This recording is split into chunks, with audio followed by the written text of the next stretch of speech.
I am kind of struggling, I guess, taking care of my disabled husband and kind of coping with the reality the older I get of possibly not having kids. So I don't know how to deal with that whatsoever. Yeah. I don't have any magic on that one. This one's just really hard. Yeah, it's tough. Yeah, real tough. I mean, a few years ago, wanted to, just to be brutally honest and transparent, I actually wanted to be a mom more than I wanted to be alive. Mm-hmm. I don't know how to cope with that. I don't know how to kind of explain that to my husband either. Did you attempt to die by suicide? I've had thoughts, but that was probably, I don't know, a decade ago. Okay. So around the beginning of our marriage. How long have you been married? 12 years. And what's the nature of his disability? He's currently, I help him bathe, obviously do all the shopping, cooking, all that stuff. Thankfully, he has all of his limbs, but it's a lot more mental. He has 2 brain injuries. He did have to learn how to walk again. He has a lot of back issues. So just a lot of stuff that's really changed his personality, just kind of how he is, obviously. It's not his fault what he's been through, so that's why I have stayed. I love him more than anything. But again, it's that struggle of kind of coming to him and saying, hey, it's hard for me to take care of you because I feel horrible saying that. Do you think he doesn't? Do you think he doesn't know? I think he knows. Talk about it. I just lost you. What'd you say? I think he knows. We just don't talk about it. Okay. I think we need to put that on the table. Mm-hmm. And my oldest friend on planet Earth is a traumatic brain injury survivor from a real bad car wreck. Totally altered his life, unimaginably. And he doesn't like me helping him go to the bathroom. He doesn't like me having to wipe him when I go hang out with him. He doesn't like that. Mm-hmm. And we both know. You know what I mean? We make jokes about it and we laugh. But yeah, putting that on the table, if he can hear it, if his traumatic brain injury has changed him in ways that he couldn't comprehend that, maybe it wouldn't make sense to do that. I guess I want to give you permission for a couple of things. The first one is it's okay to be really sad at the situation. Mm-hmm. And you're not selfish for not wanting your life to have turned out this way.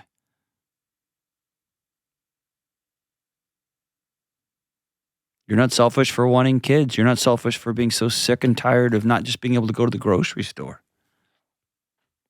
You're not selfish for wishing you could dance with your husband or have wild bananarama sex with your husband. You're not selfish. Doesn't make you a bad person, okay? Yeah. Has somebody told you that, or is that just a story that's kind of looping on you? No. No one tells me that. Okay. I feel selfish. Okay. But I don't know. The older I get, it just seems to be bigger than me, like something I can't fight. Yeah. And I'm sorry if I'm coming across like you can't understand. Nope. Totally understand. It's so difficult. Totally understand. So difficult. Totally understand. I don't understand it in a lived experience like you do, but yes, there's days you wake up and realize, oh, this is the rest of my freaking life. Fair? Very. Or he's going to hang on till I'm 53 years old and then he's going to pass away and I'm going to get to start over at 53, right? Yeah. And you had a picture of y'all two having kids and grandkids, and none of that's going to happen, right? Yeah. Okay. Pretending that those aren't real thoughts and feelings and just trying to shove them down, it makes the whole thing feel unbearably heavy. You can't carry all that. It's okay to say it out loud. In fact, you have to say it out loud. You don't have to bury it with him. Or you don't have to bury him with it, but yeah, it's real. It is. That's what I was worried about, is having to kind of just carry it on my own. Because the accident happened when he was, we were both 19. So we were 8 months into our marriage. So it's been pretty much like this our entire marriage, and I regret none of it. But I just never anticipated feeling this much loss. And why do I feel it 12 years later? I don't understand. And I don't know how to tell him either that it hurts. Could he hear you? No. Okay. Then let's let that fantasy go. That's part of a deeper dream that you could go back to the way y'all were when you were 18, when you were gross and holding hands and talking about the future and staring off into space, and he was having wandering hands and you were getting nervous. Like, you want to go back to those moments. Those moments are gone. Yeah. And you're not a bad person for being so exhausted.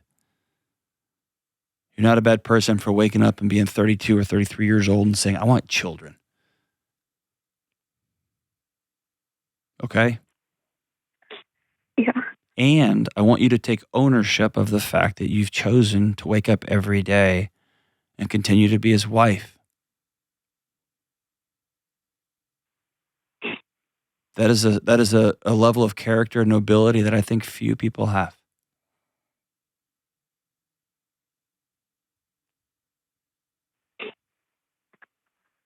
That's what my mom tells me. I feel like she has to, so. I don't have to tell you nothing. I'm just telling you.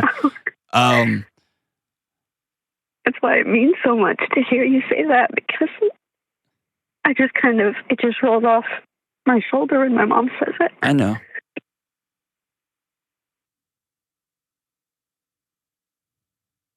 If I just wanted to be a mom and that was it, I would just go and do that with somebody else. I know. But I want to give that to him. I know.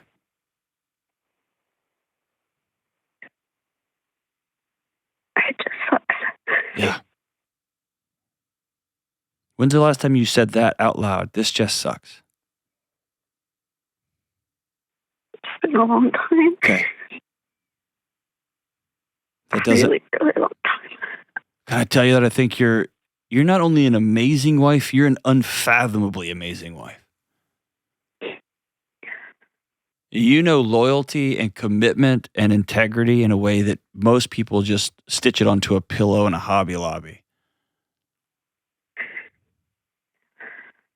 The calls I take on this show about, well, she's gained 30 pounds and he's gained some weight and she's got cellulite, and you're like, listen, I would take anything, right?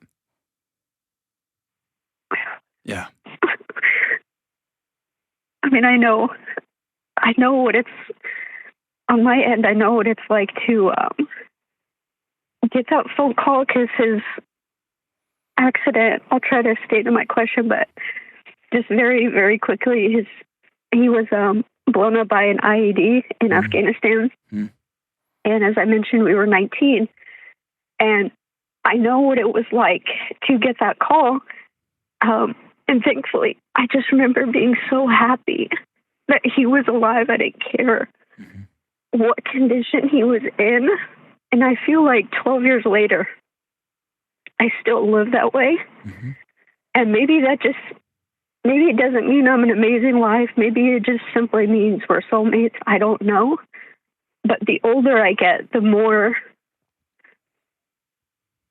I just want to give him something to make him feel like his life meant something, because he couldn't serve anymore. And we've been together since we were 13. And we've had literally kids' names picked out since then. And that's all that we both have ever wanted. And he's such a good man. I struggle so bad just wanting to just be like everybody else and give that to him. You've given him everything, Ashley. You've given him your entire life.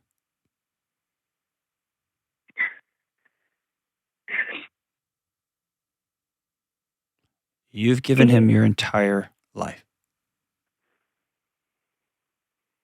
And listen, I hear a little bit in your voice, and I can be wrong here. I hear a little bit in your voice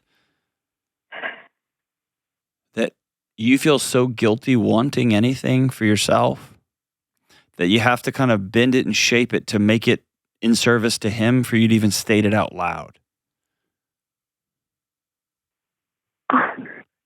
You're allowed to scream to the heavens and say, I wanted 3 kids, damn everyone.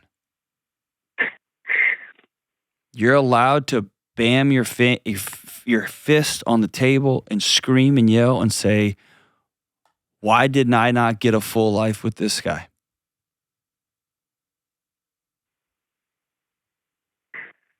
That doesn't make you a bad person. That makes you human. That makes you a wife that feels and loves deeply.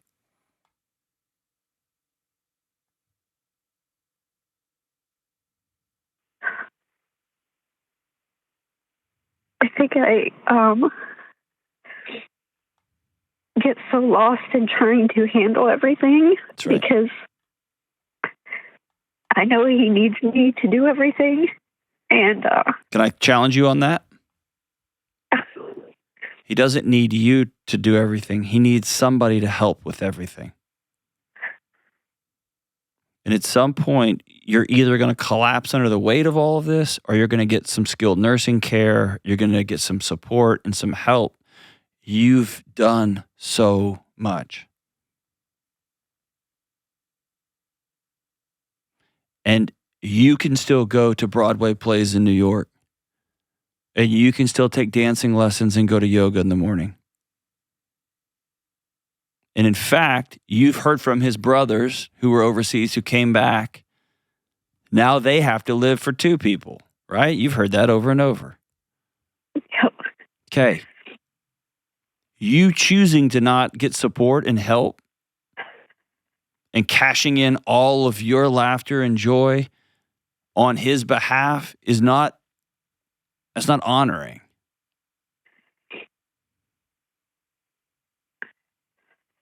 You doing the best you can to squeak out joy and laughter and fun and silliness in the little tiny pockets of space that you can squeeze out. Man.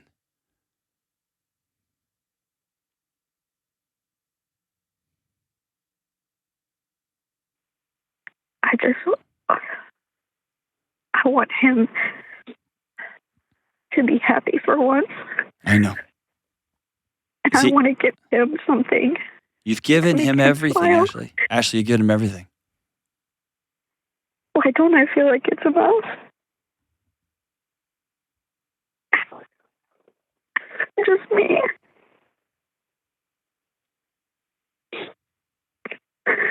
Because it sounds like due to the nature of his injury, you want him to be something that he can't be. And often when we have that gap between what truly is real, what's reality, and what we want reality to be, we haven't fully internalized that grief.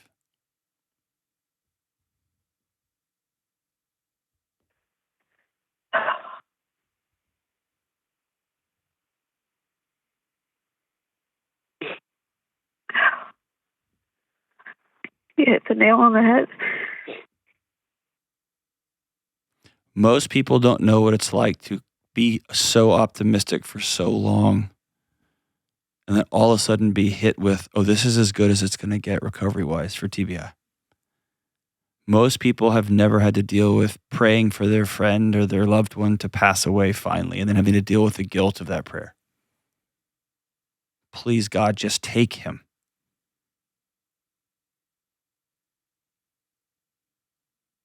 Most people haven't had to wake up every day. You have people that show up and it's fun and it's laughter and look who's here and oh my gosh, and maybe even some silly back and forth or something else to do the bath again and then do the bath again and then change a diaper again and again and watch the boy you've loved since he was 13 turn into a man that's just a shell of himself. I mean, you are living the minute by minute lived experience. It's exhausting and it's traumatizing. And yes, it's honorable. It's all of those things all at the same time.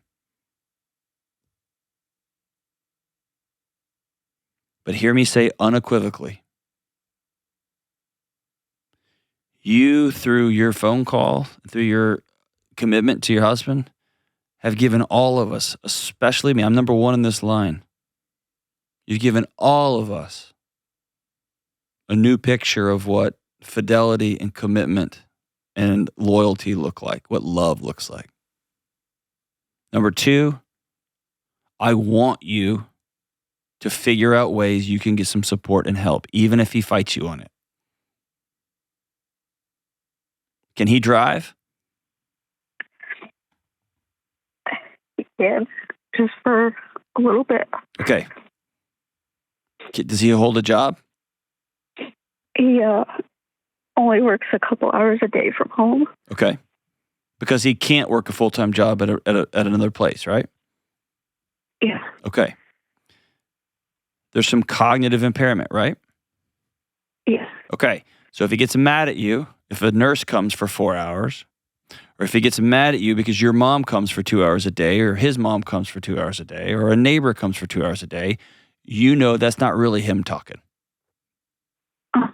Right? Yep.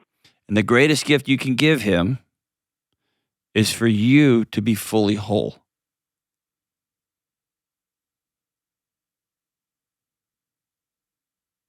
And that's going to be tough to do amidst a life of sacrifice. You have chosen to sacrifice your life for him and with him. It's amazing commitment. That is till death do us part. Sickness and in health. Absolutely. But that doesn't mean you can't go to yoga class and go take a dance class and go see a movie and go to a Broadway play with some girlfriends. That doesn't mean you can't sit down and say, the weight of this is getting so much, we're calling in some reinforcements and some help. 3 days a week, we're going to have somebody come take you to rehab, or 3 days a week, we're going to have somebody come sit and help with breakfast and with bathroom stuff, and I'm going to get out of the house.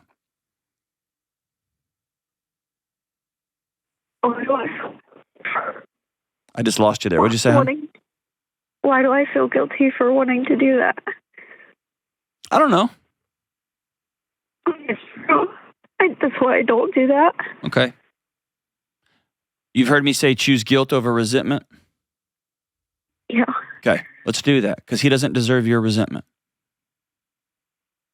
And if you wake up and you've had 20 years without laughter, if you had 20 years without going to a funny movie, if you had 20 years without going out with your girlfriends and just being silly, you're going to resent him. Let's don't get there.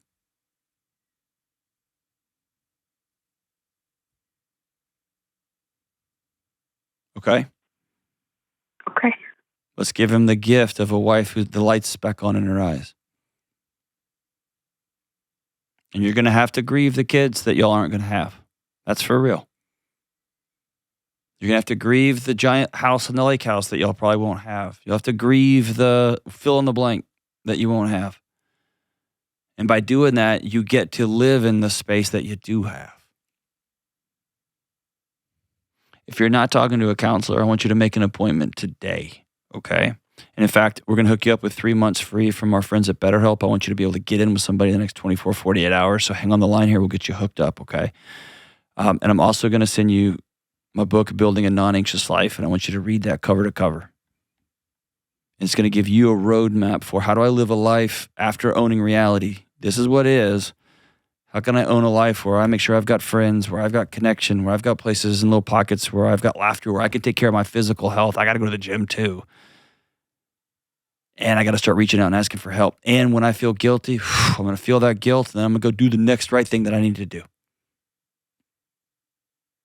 It's been one of the honors of my week, one of my month to get to talk to you, Ashley. And you're a neighbor. If you ever want to come up here to Nashville, it's just a few hours away. Come on up to Nashville, and I'll have a cup of coffee with you out in the lobby. We can chit-chat. But it's been an honor talking to you. You're one of the torchbearers. You're a standard bearer for what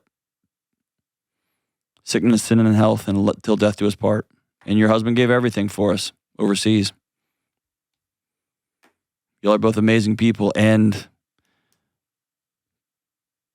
that doesn't always mean everything is easy day in and day out. Sometimes that means it's really, really hard.